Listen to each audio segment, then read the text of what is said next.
Magandang gabi po mga kababayan. Dito naman po si Dr. Engineer Toto Kausing at ang ating pag-uusapan sa ngayon ay isa na namang katotohanan. Katotohanan patungkol sa kay Erwin Tulfo, tungkol sa impeachment kay Sara Duterte at tungkol sa iba pang mga bagay. At ating tutukan ngayon, siyempre kasama dyan si Camille Villar, kasama po si Congresswoman Franz Castro, kasama si Congresswoman Arlene Brusas, kasama rin dyan si Congressman Dan Marcoleta, kasama rin si Congressman Eric Morales Martinez, kasama rin yung iba pa, no? So ngayon, ang ating pag-usapan sa ngayon ay patungkol pa rin siya kay Sara Duterte with respect to Congressman pa lang, si Erwin Tulfo. So ngayon, ang ating pag-usapan po ay ganito. Saksakan naman ng yabang itong si Erwin Tulfo. Bakit po, mga kaibigan? Kasi ang yabang, mananalo na daw siya, kaya hindi daw siya pumirma sa impeachment laban kay Sara, kasi mananalo naman daw siya pagkasenador, hindi naman siya pwede magiging bias, pabor o kontra kay Sara. Sobrang yabang. Sigurado ka ba manalo ka? Kahit na number 1 ka ngayon, ang laki pa ng chance na matatalo ka. Sobrang yabang talaga. Kaya, parusahan nyo ito, huwag nyo na iboto ito. Sobrang yabang. Alam mo, ito yung premise ni kasi nabira siya, nabas siya ng mamamayan. Isa siya sa mga hindi pumirma sa impeachment laban kay Sara Duterte. So, ang iba pong hindi pumirma ay si Richard Gomez, si Chino Miguel Almario ng Davao Oriental na alam ko parang malapit ito kay Migs Nograles. Si Migs Nograles ay hindi rin pumirma, nakalaban niya mga Duterte sa Davao City. Kalaban niya si Pulong Duterte sa pagka-congressman. Si Pantaleon Alvarez, understood kasi magkakampi sila ni Digong Duterte. Si Isidro Ongab ng 4th District ng Davao City, magkakampi sila ni Duterte, kaya hindi pipirma ito. Ang isa pang hindi pumirma ay si Drixie Cardema, asawa ni Ronald Cardema na nasa Duterte Youth Party List. Siyempre, Duterte Youth Party List, hindi pipirma yun. Tapos si Camille Villar, isa pa itong assuming. Akala niya mananalo siya, ganun din ang rason niya. Tapos si Dale Corbera na congresswoman sa 2nd District ng Agusan del Norte. Expectedly na hindi siya pipirma. Bakit po? Sapagkat siya po ay girlfriend ni Rodi Duterte. Sino pa hindi pumirma? Si Gloria Macapagal Arroyo. Itong matindi. Yung mga yung mga Revilla. Si Lani Mercado, si Jolo Revilla na congressman sa 2nd District, si Lani Mercado, congressman sa 1st District in Cavite, si Brian Revilla na congressman sa tinatag na Agimat Party List, si Sivak, congressman, si Eddie Villanueva, at sino pa? Yan po ang ating sitwasyon sa ngayon. Nagyayabang ang ibang tao rito. So sigurado na siya pala manalong senador, kaya hindi siya pumirma. Ano masabi niyo, no, bayan? Ay, ang yabang. Parusahan natin. Huwag na natin iboto ito. Kung bakit hindi siya pumirma. Ngayon, bakit pumirma si Franz Castro at saka si Arlene Brusas na tumatakbo rin pagka-senador? Anong ibig sabihin yan? Sila po ba ay hindi mananalo? Feeling nila hindi mananalo? Of course, kahit mababa ang popularidad mo ngayon, andoon pa rin ang tsansa na mananalo ka. Di ba? Leonardo Arota? So, yan po ang pinaka-problema ko sa ating mga politiko Masyadong assuming. Mananalo na daw siya. Mananalo ba si Erwin Tulfo? Bago tayo magpatuloy, nais kong sabihin sa inyo, ako ipapasalamat sa inyo ngayong gabi, at ako po si Dr. Engineer Toto Kausing. Toto, Bunyog Kausing. At tulungan niyo po kami sa Bunyog. Ang aming pong number 1 na nominee ay si Enzo Recto. At kita niyo naman kung nakipagbakbakan siya doon, kalaban niya si Marcoleta. O, tika mo na si Marcolita pala, tumatakbo rin pagka-senador. Eh, bakit hindi siya nag-assuming na mananalo siya? Kahit na binarag niya doon si Ka-Insurrecto, pero ikumpara mo si Marcolita at saka kay Erwin, mas malayo ng dihamak sa talino si Marcolita kumpara kay Erwin Bobo Tulfo, di ba? Oh. Si Erwin Americano, Erich Sylvester Tulfo. Tapos, isa pa ng mga assuming dyan, si Camille Villar. Ay, naku. Hindi raw siya pumirma. Congresswoman siya, hindi siya pumirma sa impeachment complaint laban kay Sara Duterte. Ano ibig sabihin yan? Ina-assume niya rin daw na mananalo din siya sa pagkasenador. So, bayan ko, parusahan niyo nito itong dalawang ito. Si mga Tulfo Brothers at saka si Camille Villar. Huwag niyo na po iboboto ito. Yan lang po ang pakiusap ko sa inyo. Please lang, ang lahat ng mga subscribers ko, please, wag niyong iboto itong si mga Tulfo Brothers at saka si Camille Villar. Grabe ah. Actually, sa totoo lang, ito, tingnan natin ang background ni Erwin Tulfo. Noong si Duterte yung presidente, dinidipinsahan niya si Duterte. So, saan kaya siya buboto pagkaroon ng Senate impeachment trial? Saan siya kaya magbuboto? Oh, knowing his background, he was so defensive of Duterte not only as an ordinary reporter or commentarist, but he defended Duterte with extreme passion. Naalala niyo ba yung binanatan niya si Leni Robredo? Binanatan niya si Leni Robredo in the name of Rodi Duterte. Pero ngayon, narinig mo ba siya nagsalita laban kay Sara minsan? Sige nga, kung may narinig kayo, sabihin niyo sa akin. Ang narinig ko lang, lagi niya sinasabi na hindi na matutuloy ang impeachment laban kay Sara. So, anong ibig sabihin yan? Ibig sabihin, from the start, ayaw niya si Sara na mag-impeach. So, ngayon, ang ginagawa niyang dahilan, sa totoo lang, hindi niya kayang pirmahan ang impeachment laban kay Sara. Gumawa na lang ng dahilan. At gumawa pa ng dahilan, masyado pang assuming. Mananalo ko ba talaga? Nabirwa ka sa survey, baka survey ng ano lang yan, sa kangkungan. Alam mo naman, mag-survey may daya din eh. Ang alam ko, nag-umpisa niyan, nagpatayo ng SWS ay si Johnny Dayang, tsaka si mga ngahas. Inumpisa nila dyan, ang alam naman namin sa aking source, nagbibigay po ng pera si Jocelyn Pua Tulfo sa SWS tsaka sa Pulse Asia para manatiling number 1 si Erwin Tulfo. So kung bumagsak man siya, pa-number 1 pa rin nila ulit. Ibig sabihin, ano bang target? Para ipamata sa isipan ng mga tao na talagang malakas itong si Erwin Tulfo. Ganun po. So binubulgar ko na po ng SWS ay tumatanggap po ng pera ayon po sa aking sources. Pero hindi ko pa rin confirm kasi ang sources ko ay wala naman sa evidence yung binigay na nagbigay ng pera si Jocelyn Pua Tulfo. Pero, tinitingnan mo ang sitwasyon. Siyempre, walang aamin. At ang daming kinukulikta ni Jocelyn Pua Tulfo, sa sunod, isisiwalat ko. Siyang kolektor, bagbuman, ni Erwin Tulfo, ni Raffy Tulfo. So, kung siyang bagbuman ni Raffy Tulfo, sigurado yan. Sunod, ikwento ko dito, isiwalat ko dito yung style, modus na style ni Raffy Tulfo. Akala mo mga santo. Si Erwin Tulfo, akala mo sigurado na siya panalo. Kaya daw siya hindi pumirma ng impeachment laban kay Sara sapagkat iniisip niya na mananalo na siya at kung siya ay andun na Senado, hindi na siya makapag-judge ng tama. Pwede na siyang titingnan na bias.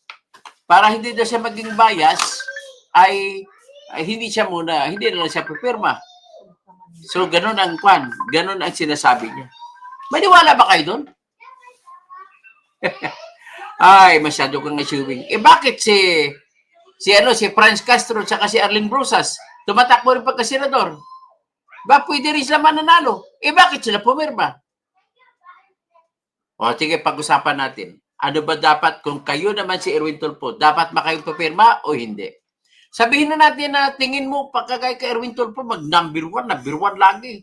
Bakit? Totoo ba yung survey? Kung gano'n ka number one ka lagi totoo, hindi wag na tayo mag-eleksyon. Sa survey na lang basihan. Ay. Sabi ni Carlos pamagat mo pa lang ay halatang sobrang obsessed ka at laki ng inggit mo. Sabihin natin, hindi ako nainggit man ako, hindi. Walang ibig sabihin yon. The fact remains that he is that assuming. Amerikano siya, hindi siya pwede maging senador. Ganun na po kasimple. Sinabi na ng Supreme Court sa bagong desisyon na natanggap ko ngayon, in-bank decision ng Supreme Court, na sinabi ng Supreme Court, ito hindi ko lang sabihin kung anong case ito. Hawak ko yung decision, natanggap lang namin ngayon. Ha? Yan. Pero hindi man mabasa eh. Sinabi ng Supreme Court, na hindi pwede na ipalit ang diskwalifikasyon dahil lang gusto ng botante. Sinabi rito, kapag Amerikano, kahit bumuto pa ang lahat ng Pilipino, hindi siya pwede maging presidente o senador. Sinabi, hindi ko lang ito hawak kong copied decision ng Supreme Court, ngayon ko lang natanggap.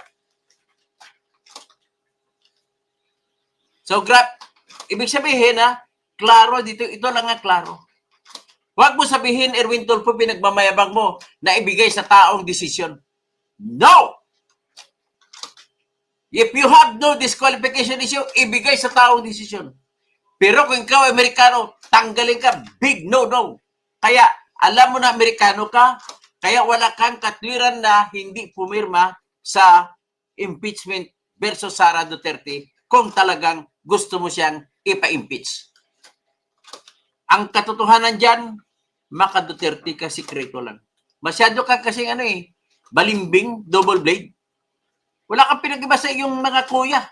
Si Kuya Rafi mo, Kuya Montolpo mo, si Kuya Mon, at saka si Kuya Ben mo. Puro kayo mga saksakan na mga balimbing, sinungaling, at saka kwarta-kwarta mukha nyo. Di ba? Ganun lang kasimple. So, ngayon, sabihin natin, Mr. Erwin Tulfo, tingnan natin ganito lang kasimple. May isang judge sa Regional Trial Court. Naging judge siya ngayon. At sa kanyang paglilitis, nakita niya na yung akusado ay guilty. Ngayon, siyempre, lahat naman ng judge ay may posibilidad na ma-promote. Magiging Court of Appeals, Justice, o magiging Supreme Court Justice. So, dahil expectant siya na ma-promote siya, hindi niya na ngayon pirmahan ang desisyon na i-pronounce na guilty yung tao. Ang sinasabi mo, ayaw mo pirmahan na dapat impeach sa tingin ng mga congressman ay guilty si Sara, kaya ayaw mo pirmahan dahil, sabi mo, baka ako magiging senador. Diyos ko, porsyento. Dapat pinirmahan mo kung talaga naniniwala kang guilty. Kung hindi ka naniniwala na hindi guilty, sabihin mo lang, hindi ako pumirma dahil hindi ako naniniwala na guilty siya. Ganun lang kasimple, masyado kang double bleed ko magsalita eh. Ngayon, pag sinabi mo, hindi ako pumirma dahil ako magiging judge, pinapahiwatig mo lang sa tao kung anong iyong magiging boto pag ikaw ay nananalo. Iboboto mo na not guilty si Sara. Ganun ako, kasimple lang yan. Di ba? Anong klase? Tapos ito si Camille Villar naman. Bakit hindi ka pumirma kung talaga naniwala kang guilty si Sara? Kasi mas kawatan ka pa kay Sara. Pamilya mo, mas kawatan pa kay Sara. Kaya hindi ka bumoto, takot ka mabisto. Siyempre, isipin mo yung Kuya Mark mo. Mark Villar, sekretary ng buong 6 na taon ni Duterte sa DPWH. At ang DPWH na pwesto ay binigay sa inyo, kusang loob, sapagkat kailangan nyo ang DPWH na pwesto. At bakit kailangan ng DPWH na pwesto? Kasi yung pwesto sa DPWH, yan po ang nakakaalam kung saan ang lahat ng kalsada dadaan na gagawin. At kung alam nyo na ngayon ang kalsada na gagawin kung saan dadaan, uunahan nyo ngayon mga bilyar. Bibili kayo ng lupa doon sa dadaanan ng kalsada para gagawing subdivision. O, tingnan mo nangyari dyan sa diversion road dyan sa Pulilan. Pulilan, Bulacan, papuntang San Miguel, Bulacan. O, ang daming mga lupa dyan na bili ng mga bilyar bago ginawa yung diversion road sa Bulacan. Galing ano? Galing sa ano bang lugar yun? Basta yung diversion road dyan, galing sa Pulilan. Papuntang San Miguel, Bulacan. Ha? Namili kayo ng lupa doon eh. Ganun po ang modus ng mga bilyar. Puro kwarta. Ginagamit ang pwesto para makapangwarta. O ganun din na si mga tolpo. Ginagamit nyo yung pwesto para manakot kayo ng mga piryahan, magbabayad sa inyo. Mananakot kayo ng mga saklaan para magbabigay sa inyo. Mananakot kayo ng STL para may bibigay sa inyo. Diyan nyo ginagamit ang pwesto nyo kasi mas malakas na ngayon pag senador kayo. Tingnan mo si Rapi Tolpo. Binalita ko na yan na tumatanggap ng 5 milyon kada buwan mula sa PCSO. Kapalit ng, siyempre, quiet. STL yan ha. Huweteng ng PCSO yan. Hindi yan STL na totoo. Hindi yan STL na junior. Yan pong STL ay huweteng. Ginagamit yun ng panakip butas itong STL. Pero katotohanan, huweteng yan. Naimbang Rabi, Pagaw Baker. Carlos Mariones Cardenes, mabuhay ka katoto. Nagsasabi ka ng totoo. So sanity, sa Mornival, magandang gabi sa inyo, engineer watching from La Union. Tisoy man ako, akala kasi ni Erwin, iboboto siya ng mga DDS. Oh, yan, takot ka talaga kay DDS, kaya yan talaga ang katotohanan. At takot ka rin sa Iglesia ni Cristo. Oh. Ngayon, may alam ako, isiwalat ko. Kung bakit ka nanalo sa petition for disqualification sa Comelec, sa bago ka umupo na party list sa CIS, may alam ako kung bakit. Hindi ko lang muna isiwalat sa ngayon. Sabi ni Seven Samaray, buntis na daw si Anastasia, di daw kilala yung tatay pero nakita sa CCTV, mabuti at may biguti kasi ang tangkad mo pa. Ay nako. Seven Samaray, pag nanalo ulit sa eleksyon si Pogo, Protector Lito Lapid, wala na talagang pag-asa ang Pinas. Mayroon akong isisiwalat para kay Lito Lapid sa sunod. Tapusin lang muna natin ang mga ito. Si Carlos Moriones Cardenes, mabuhay, no? Nagsalita na pala yan. Si Arnold Lalas, kami mga international fraternity, tayo, Gamma Phi Triskelion, I support Sara Duterte, Atty. Vic Rodriguez for Senator 2025, Solid Duterte, Solid Team Duterte from UP Diliman Chapter. Alam mo, yung mga Triskelion, kaibigan kong inyong isa sa pinaka-official ninyo, no? Si Atty. J. Di Castro. Tapos, para malaman din lahat ng Triskelion, isa po ako sa nagkampanya sa inyong Brad na pupugutan na sana ng ulo sa Saudi, pero isa po ako sa nagkampanya para makabuo ng pera para pambayad sa blood money, para pauwiin siya sa Pilipinas. Yan po, itanong nyo kay Don Lanosa. Isa po siyang Triskelion. Alam ko, Triskelion din si Ralph Recto. Kaya lang, kawatan yun eh. Josefa Celestino Garfield. Tapos Seven Samurai, music lover, Konbanwa. Okay. Konbanwa sa mga Pilipino dyan sa Japan. Si Tisoy Manako. Sino pa? May Duding Kabog, music lover. Asan yung cellphone ko? Tumutulog. Sigutin niyo muna. Breaking news, tiniyak ni George Garcia ng Comelec na magiging maayos, malinis at swabing-swabe ang dayaan sa grabing breaking news na yan. Si Mating Disimban, sa Pagariakan, Ro sa Marawi, Mating Disimban, Assalamualaikum, walaikum. Bismillahirrahmanirrahim. Assalamualaikum warahmatullahi wabarakatuh sa mga Pagariakan, mga Branaw, Ago Maguindanao. Okay. Sa BARM, sabi ni Jose Quintal Santa Ines, dapat pumirma si Erwin Tulfo kung majority ng mga representative ay pumirma. Bakit niya ina-assume na senator judge siya? Yun nga, masyadong assuming. Si Maria Villardison, Engineer Toto kasi magandang gabi po sa inyo lahat. Sanity, si Sir Marvin, good evening po sa inyo. Si Leo Danago, signing the enforcement complaint is the right thing to do. Hindi niya pinirmahan the wrong thing to do siya. Si Ramon Nabibaw, maray na banggi. Ignore comment of bubutante attorney. J. Giriarte, kolto lang ni Manalo ang bubuto sa Tulfo Brothers. Huwag naman yung awayin ng Iglesia ni Cristo. Tapos Piping Pampilon, Attorney Toto Kasi Gogo, Sir Laban, Marvi P. Rivera, Boss Sanity, gandang gabi sa iyo, Mapia Bingi, sa mga kabalin ko. Glacy, Maya Bingi. Mapia kasi maranaw yun, tsaka kwan tsaka Ibanag. Glacy Tiongson, good PM Sir Toto Kausing, God bless. Tisoy man ako, music lover. May Diding Kabug. So, Carlos E. Pamagat mong palang. Sabi, galit na galit. Kakampi ni Erwin Tulfo yan. Pabayaan mo na lang. Para makapagsalita naman sila. But anyway, ladies and gentlemen, kahit galit kayo sa akin, huwag kayong magalala. Mula ngayon, wala kayong alalahanin. Comment kayo kahit personal na bagay laban sa akin. Comment po kayo. I welcome all kinds of comments. Bakit po? Ako po kasi naniwala na kailangan paibuyugin natin ang paniniwala natin sa isang marangal na paniniwala na sinasabi ni Voltaire noong araw na I may not like what you say, but I will defend to death your right to say it against me. Ganun na kasimple. Okay. So, Celestino Garfield, good eve. Tapos si Arnold Lalas, nabasa ko na si Arnold, no?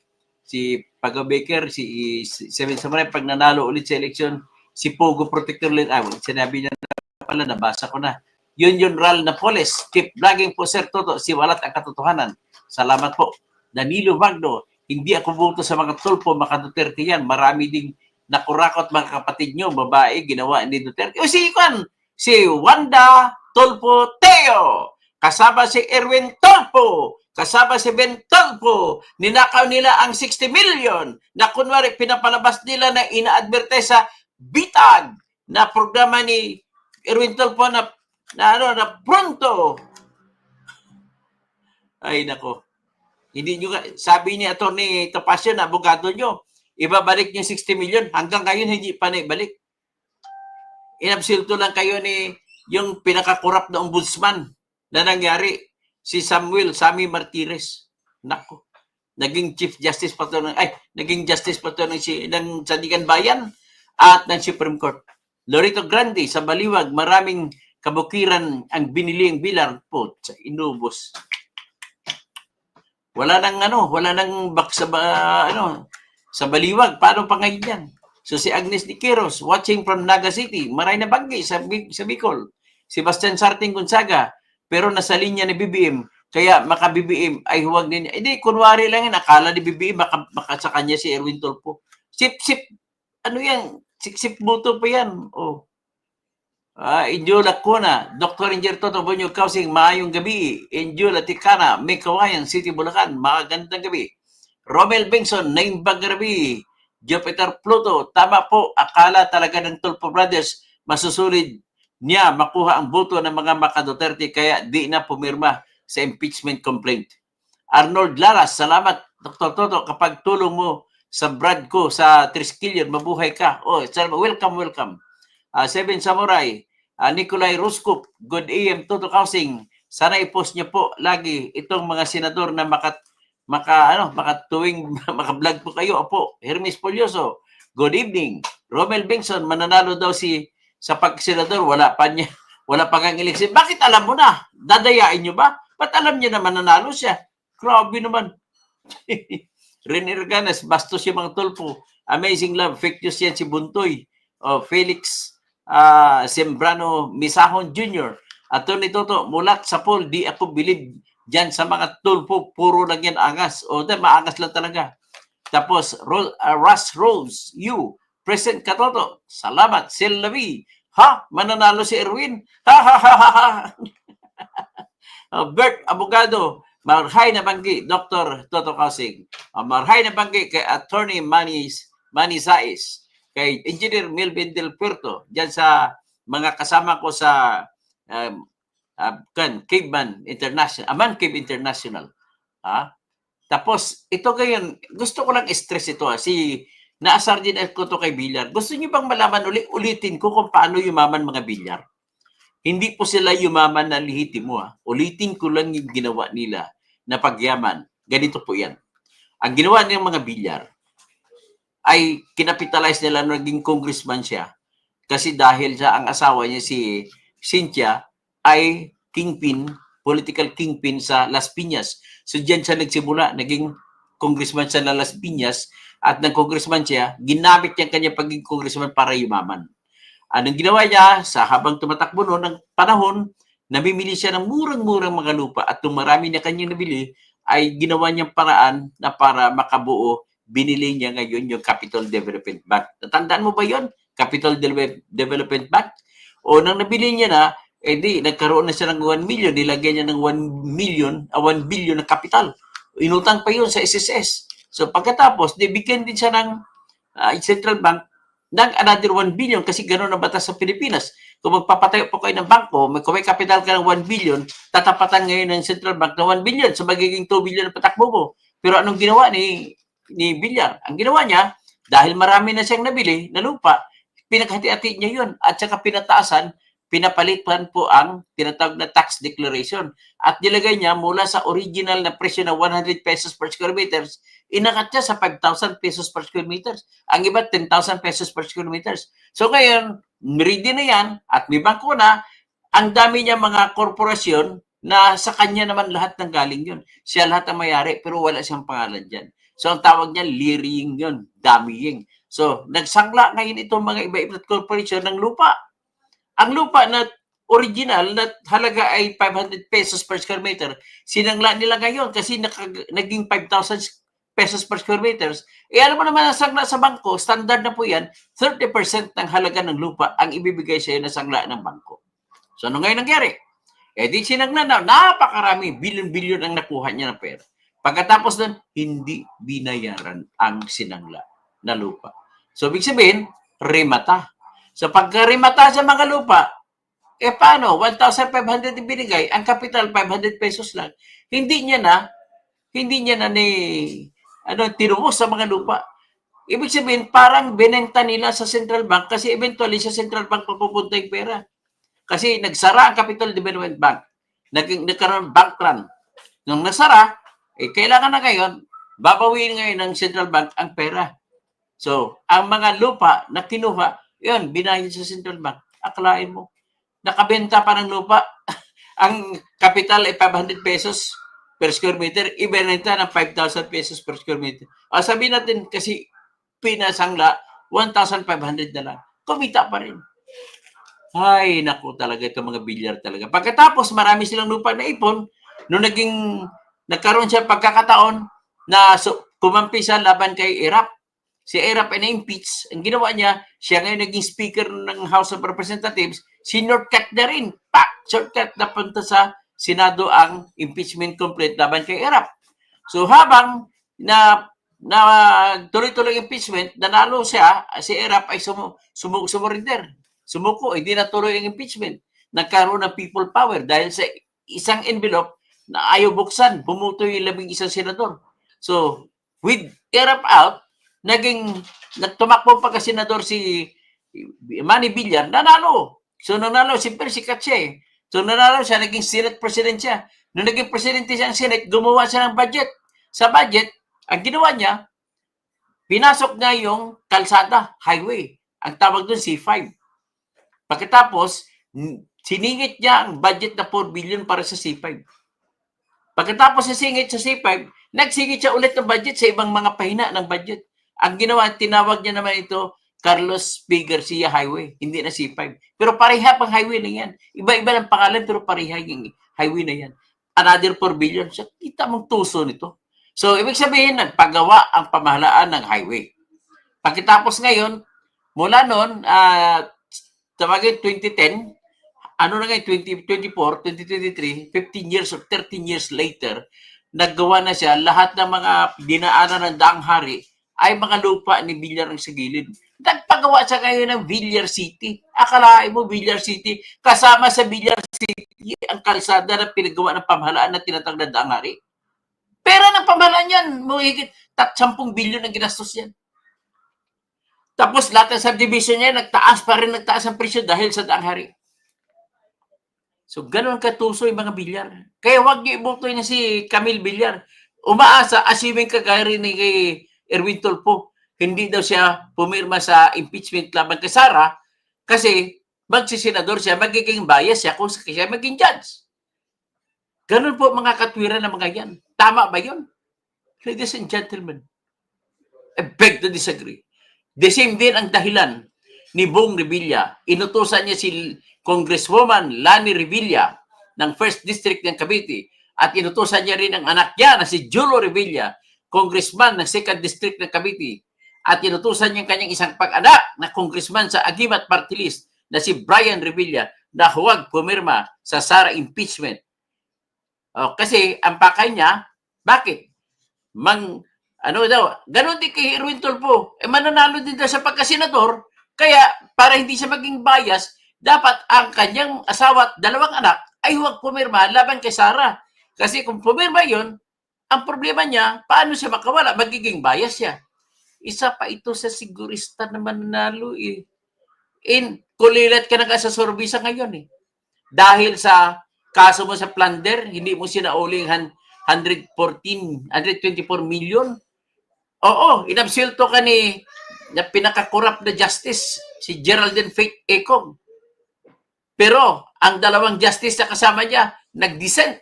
Pati si Carpio Morales, sabi niya, kung akong judge, guilty si Bong Revilla. Pero inabsulto mo, ibig sabihin, may tinanggap ka, Justice Geraldine Faith Econg. Ang layo-layo ng decision mo, hindi mapapaniwalaan. So, saka ko na lang ibang dahilan niyang, basta sigurado dito, yan ang sinasabi ni Bongbong Revilla, na hindi rin siya pumirmang si Mrs. niya si Lani Revilla, laban kay Sara, pati si Jolo. Ang totoo dyan, gagamitin niya pang blackmail, pati si Erwin Tulfo, pati si Camille Villar, gamitin niyo pang blackmail ang ginawa ninyo. Kakausapin niyo si Duterte pasikreto. Duterte, Mr. Duterte, Mr. President, magmano-mano pa yan. Ay, pasensya ka na. Alam mo naman ang political color ngayon, political atmosphere. Baka kami titirahin. Sikreto lang tayo. So, anong gagawin? Suportahan mo kami. Lahat ng mga DDS bubuto sa amin para naman makampihan namin si Sara pagdating sa kung mag-impeachment. Ganun po, yun ang arrangement dyan. Sigurado po ako ganun pong arrangement dyan. Si Joel Villanueva din. Hindi rin pumirma yung kanyang tatay na si Brother A.D. Villanueva. Hindi pumirma laban kay Sara. And to think, he is a divine man, supposedly. So, ang divine man ay dapat laban siya sa mga pagnanakaw. Di ba? Halos klaro na yun, ang nagnakaw si Sara Duterte. Pero hindi pa rin siya pumirma. Anong ibig sabihin? Ibig sabihin, iba-blackmailing din siya ni Joel Villanueva. So, ganun po ang inyong makikita. Ladies and gentlemen, lahat dito muro-muro. Sa totoo lang, pati si BBM na, muro-muro din yan. Saka na natin isiwalat sa hiwalay na vlog, yung ginawa ni BBM. Kaya hanggang dito na lamang muna tayo siguro at maraming salamat sa inyo at tatawag na lang ako. Saturday, Vicente Asadon Loyola, kaya hindi pumirma mga Revilla kasi ninang si Sara sa kasal. O nga, isa pa yan sa dahilan. Ninang.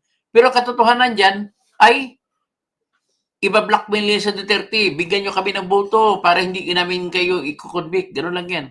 Wala na sa hulog mga galamay ng mga Duterte. Angel Cruz, tama po. Bueno Balberong Carta, no votes to pro Duterte. Alex Olin, good evening po, Dr. Toto. Tapos Ronald TV, kaya nanawagan sa taong bayan na huwag iboto si Erwin at Camille. Pati si Bong Revilla, huwag na iboto. Rems, good eve. Atty. Toto Cabunyog. Roderenzo de los Reyes, may Diyos na hahatol at tiyak ang parusa sa mga nagsasamantala sa kaban ng bayan at magsasamantala sa kanyang kapwa. The love of money is the root of all evil. Angel Cruz, Pepito Duran, dahil cheating Comelec, Garcia Magic, Music Lover, Ma'am Janela. Janela, good evening, Dr. Toto and everyone. Pag-wicked, Dr. Ranger Toto, nag-usap na yata ang dalawang Erwin, si Erwin Garcia, tsaka si Erwin Tulfo.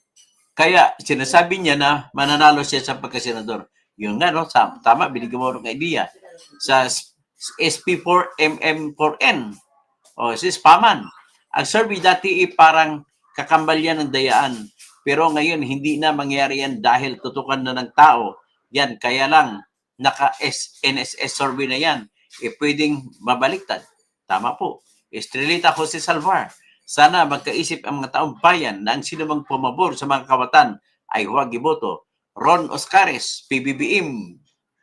Kiri, ano nga Rod, sir? Sa magandang gawin namin, ay huwag niyo iboto si Erwin Tulfo sa Isabela.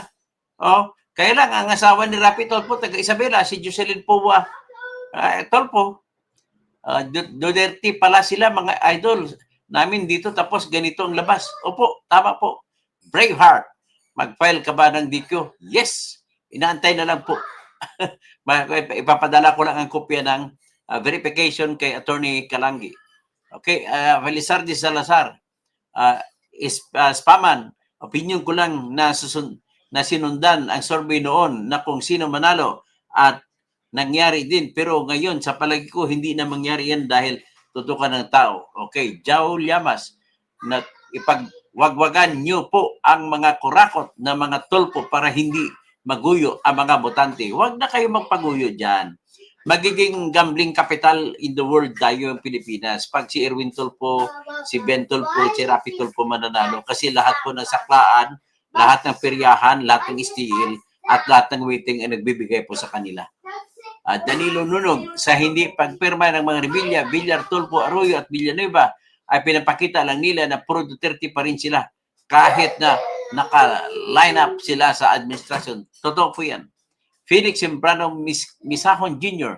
Attorney Toto, nakasiguro na mananalo siguro, nagkausap na si Garcia, Rene Raganas, mga kawatan pa, magluloko pa, at etc. Si Labi, correct ka dyan, mga Villar Puso. Freddy Repedro, present watching from Aklan, mga kabunyog. So, mayad nga gabi sa inyo sa Aklan, sa Antique.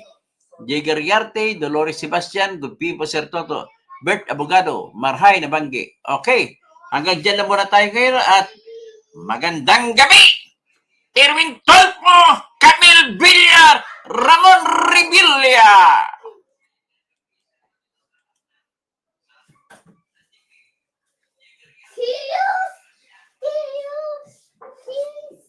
Are you done?